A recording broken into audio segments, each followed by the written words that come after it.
हमारे सनातन धर्म के ये जो तीज त्योहार हैं, पवित्र दिन हैं, ये साधारण नहीं है। हमारे तीज त्योहारों में, व्रतों में भी मनुष्य के जीवन का कल्याण छिपा है। मंत्र साधारण नहीं है। इन मंत्रों का प्रयोग अगर कोई करे तो उसे सहज में ही वो सब प्राप्त हो सकता है जो वो चाहता है। आज के आधुनिक युग में, मॉडर्न युग में एक सबसे बड़ी समस्या है, व्यक्ति शारीरिक श्रम कम करता है और शारीरिक श्रम न करने के कारण उसके शरीर में बीमारियां बहुत लग जाती हैं और बीमारियों को लगने से फिर वो जीवन भर कहे तो दवाओं पर ही डिपेंड रहता है। दवा खाता रहता है, रोग तो समाप्त होता नहीं, बस रोग दबा के रखता है। परंतु इन नवरात्रों के पवित्र दिनों में कोई अगर व्रत कर रहा हो या नहीं भी कर रहा हो, या प्रातःकालीन समय अथवा सायंकालीन समय दीप जलाकर, ऑलमोस्ट आपको ये 2 श्लोक आते होंगे, आप इनका पाठ करें। इनसे आपको सहज में ही लाभ प्राप्त होगा। जो इस मंत्र का जाप करते हैं, मंत्र इस प्रकार है: जयंती मंगला काली भद्रकाली कपालिनी दुर्गा क्षमा शिवा दात्री स्वाहा सुधा नमोस्तुते। सर्वबाधा विनिर्मुक्तो धनधान्य सुतान्वितः मनुष्यो मत् प्रसादेन भविष्यति न संशय। इन दोनों मंत्रों का नवरात्रों में मां भगवती के सामने बैठकर, आसन पर बैठकर, जल लेकर शुद्धता के साथ कम से कम इसके रुद्राक्ष की माला से 2100 जाप करे। भगवती को अंतिम दिन मालपुए का भोग लगाए और 9वें दिन पीली सरसों से दशांश हवन करे। यह उपाय करने से आपके घर से बीमारी निश्चित तौर पर, आपके परिवार से बीमारी निश्चित तौर पर चली जाएगी। परंतु इन मंत्रों में सहज विश्वास के साथ हम ये जाप करें। परीक्षा के दृष्टिकोण से नहीं, किसी के नुकसान के दृष्टिकोण से नहीं, बल्कि अच्छा, डॉक्टरों को आप लोग लाखों रुपए दे देते हो, इसके बाद भी तो गारंटी नहीं कि वो ठीक हो जाएंगे। मैं ये तो नहीं कह रहा कि डॉक्टरों को भी दिखाओ। ये उपाय तो वो दृढ़ उपाय है कि डॉक्टर भी जहां मना कर देंगे तुम्हें जीवन भर दवा पर ही रहना पड़ेगा, वहां पर भी ये प्रयोग करने से, श्रद्धा से, नवरात्रि के दिनों में अगर ये प्रयोग किया जाए तो बहुत ज़्यादा लाभदायक है। मेरी दृष्टि से इसमें नुकसान तो कोई भी नहीं है, क्योंकि मंत्र कभी निष्फल नहीं होते। न मंत्र निष्फल होता है, न तंत्र, न यंत्र, ये तीनों ही विधान सुनिश्चित किए गए हैं। तो मंत्र का प्रयोग हमें करना चाहिए। राधे राधे बोलना पड़ेगा। देखो, आप जैसे धीरे बोल रहे हो वैसे काम नहीं चलेगा। और रास्ते में भी ज्यादा कार्यकर्ता खड़े न हो। जो कार्यकर्ता भी हैं वो भी बीच में बैठ जाएं और किसी को भी आगे ना आने दें। अब जो पीछे हैं उनको पीछे रखें और वहीं बैठा लें। देर से आने वालों को, कोई चाहे घर वाले ही क्यों ना हो, अब जो आए उन्हें पीछे ही बैठा लिए, क्योंकि उनका आने का समय लेट हो गया है। और पीछे जो खड़ी है माता बहन, भाई बंधु, वो बैठ जाएं। हाथ जोड़ के कोई भी पंडाल में खड़ा न रहे। और फिर याद रखें कि हम समय पे आ गए थे, आप समय पे नहीं आए। जो समय पे आ गए थे उनका बहुत बहुत धन्यवाद। समय किसी की प्रतीक्षा नहीं करता। जिसका जितना समय है वो उतने ही समय पे यात्रा पूरी करता है। लेट होने से हमारा जीवन लेट नहीं होगा, हम ही लेट हो जाएंगे। इसलिए एक एक सेकंड का सदुपयोग करना चाहिए। कल आप लोगों ने श्रवण किया था किस तरीके से देखिए, हमारे मुख्य यजमान लाखन सिंह परमार जी, लेखराम सिंह परमार जी, ब्रजेश सिंह परमार जी और इनके पूरे परिवारिक सदस्य, पूरा परिवार जितना भी है, उन सब के अथक प्रयास के कारण ये दिव्य आयोजन, वो भी नवरात्रि के दिनों में हो रहा है, हिंदू नववर्ष के दिनों में हो रहा है। सनातनियों को अपनी नववर्ष याद रखनी चाहिए, अपने बच्चों को भी ये नववर्ष बतानी चाहिए। 31 क्योंकि सन चेंज कर देते हैं, आदि आदि चेंज कर देते हैं, पेपर चेंज कर देते हैं, तो हम भी मनाते हैं, ऐसा नहीं। संसार के साथ तो चलना ही पड़ेगा। परंतु हमारा जो ऋषियों का नववर्ष है, आप जब ये इस नववर्ष में देखते हैं कितनी सारी चीजें बदलती हैं। प्रकृति का परिवर्तन नववर्ष का प्रतीक है। आपके वस्त्रों में भी परिवर्तन हो जाता है, नहीं, पहनने के स्टाइल में भी बदल जाता है। अभी वो सब बड़े बड़े हैवी हैवी फुल बाजू के उतारना शुरू कर देते हो, शॉर्ट कट पहनना शुरू कर देते हो, गर्मी ग्रीष्म शुरू हो रहा है, बसंत लग रहा है, आदि आदि, है ना। तो इन सब चीजों का परिवर्तन ही नव वर्ष का प्रारंभ है। नदियां स्वच्छ होने लग जाती हैं, वृक्षों पे नव पल्लव उत्पन्न होने लग जाते हैं, मौसम भी बदलता है, घर में नया अन्न आता है। इसको कहते हैं नव वर्ष, जहां हमारे साथ साथ प्रकृति भी बदलती है, चेंजेज होते हैं। और यही साइंस हमने अपने बच्चों को नहीं बताया, इसलिए हमारे बच्चे 31 तक ही सीमित रह गए। उनको अच्छा देखो, ऐ सुनो सुनो, एक काम की बात सुनो। जब 31 तारीख वाला नववर्ष आता है तो बताओ पूरे विश्व में सबसे ज्यादा कौन सी चीज बिकती है?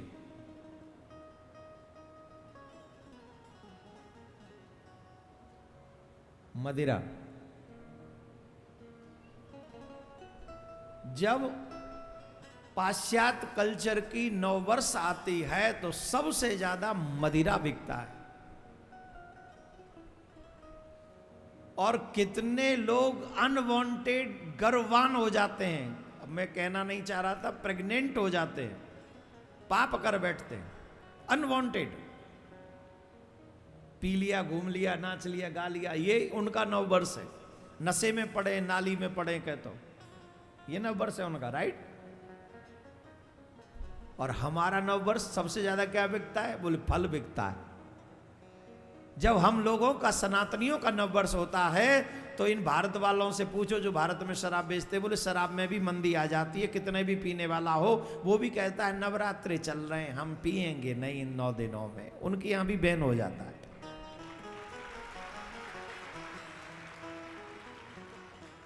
आप सोचिए हमारा नववर्ष कितना सुंदर है, हम लोगों को शाकाहारी बना देता है, हमारा नववर्ष नशा मुक्त कर देता है, हमारा नववर्ष व्रत करने के लिए प्रेरणा देता है, हमारा नववर्ष एनर्जी केंद्रित क्रिएट करने का अवसर प्रदान करता है। ऐसा नववर्ष है और ये नववर्ष हमारे बच्चों से छूटा हुआ है, कितना दुर्भाग्य है। हमारे बच्चों को नववर्ष पता है, बोले पियो, खाओ, नाचो, गाओ, गिर जाओ। अरे राम राम राम, पतन के रास्ते पे जा रहे हो तुम लोग। जिंदगी बार बार नहीं मिलेगी, जीवन बार बार नहीं मिलेगा जो नशा करके तुम अपने आप को बर्बाद कर रहे हो। अरे नववर्ष मनाना ही है तो राम जी की निकली सवारी, सवारी, राम जी की लीला है न्यारी न्यारी, राम जी की निकली सवारी, सवारी, राम जी की लीला है न्यारी।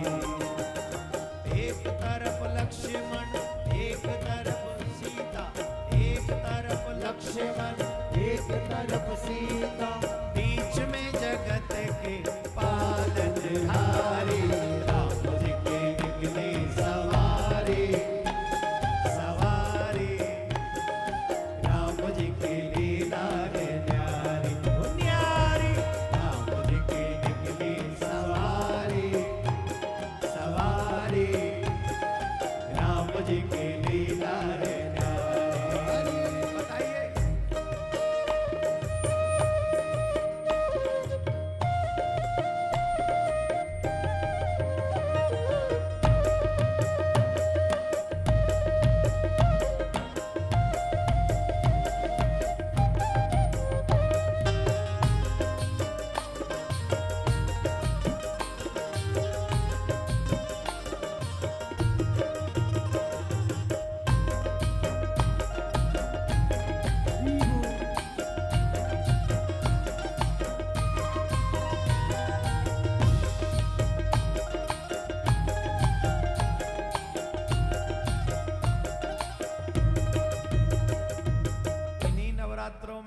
नवमी आएगी ना, राम जी का प्रकट होगा कि नहीं, पूरे देश में जगह जगह पर श्री राम महोत्सव की यात्रा निकलेंगी, निकलेंगी कि नहीं? जोर से बोलो। धीरे चलाओ रथ वाले, धीरे चला रथ ओ रथ वाले, धीरे चला रथ ओ रथ वाले, धीरे चला रथ ओ रथ वाले, तो एक खबर का ओ मतवारे, तो एक खबर का ओ मतवारे, तो एक खबर का ओ मतवारे, तो एक खबर का ओ मतवारे, धीरे चला रथ ओ रथ वाले, धीरे चला रथ ओ रथ वाले, तो एक खबर क्या ओ भोले भाले, तो एक खबर क्या ओ भोले भाले, एक बार देखो तो जीना भरेगा, 100 बार देखो तो जीना भरेगा, एक बार देखो तो जीना भरेगा, 100 बार देखो तो जीना भरेगा, व्याकुल खड़े हैं कब से खड़े हैं, व्याकुल खड़े हैं कब से खड़े हैं, दर्शन को प्यासे ये नर नारी, राम जी की निकली सवारी, सवारी, राम जी की लीला है जारी, ओ न्यारी, राम जी की निकली सवारी, सवारी, राम जी की लीला है जारी। कौन कौन प्रसन्न है राम जी के आने से? अरे अयोध्या में भी राम जी आ गए कि नहीं आ गए? और तुम मध्य प्रदेश वाले तो और भी अच्छे ही हो। अयोध्या में राम मंदिर और मध्य प्रदेश में महाकालेश्वर मंदिर का कितना सुंदर विकास हो गया, हो कि नहीं? तो दोनों हाथ उठा के स्वागत करने में शर्म आ रही है क्या?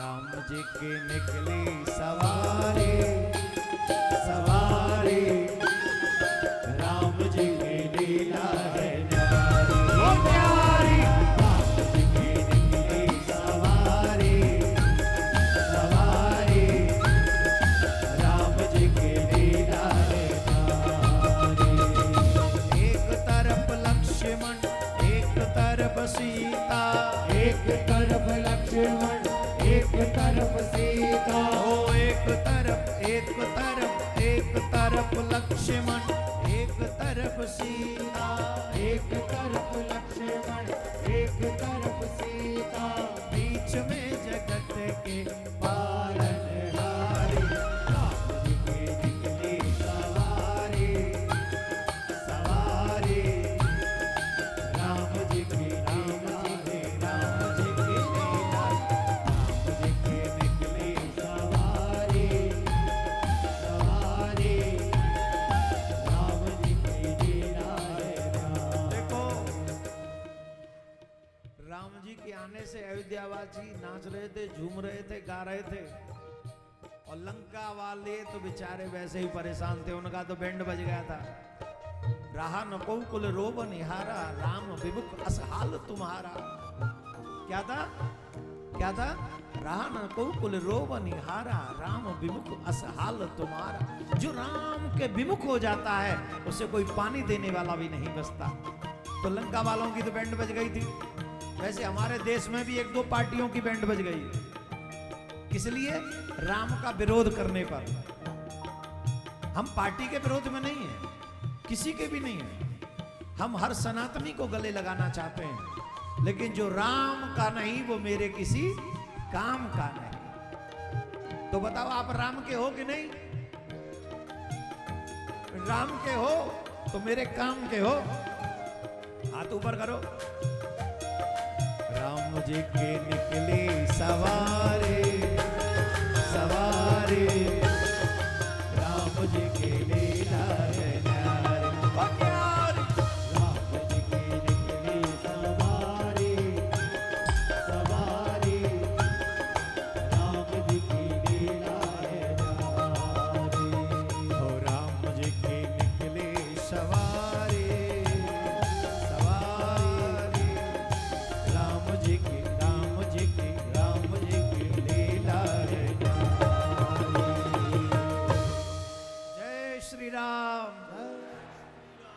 धीरे बोलो।